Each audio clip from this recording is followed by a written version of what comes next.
নির্ধারিত তারিখে এসে আমাকে ডাক দিয়ে বলে, বাইরে আমি তোরে ওয়াদা দিছিলাম তুই আমার দেহ ভোগ করবি, নে নে নে, আমার মা রোগমুক্ত হয়ে গেছে, নে তুই আমার দেহ ভোগ কর।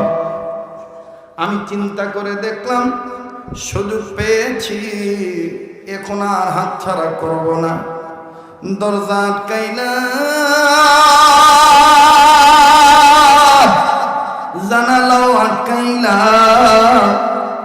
আমি আমার বোনকে বললাম, ঠিক আছে তুই তোর বস্ত্র খোল, কাপড় খোল।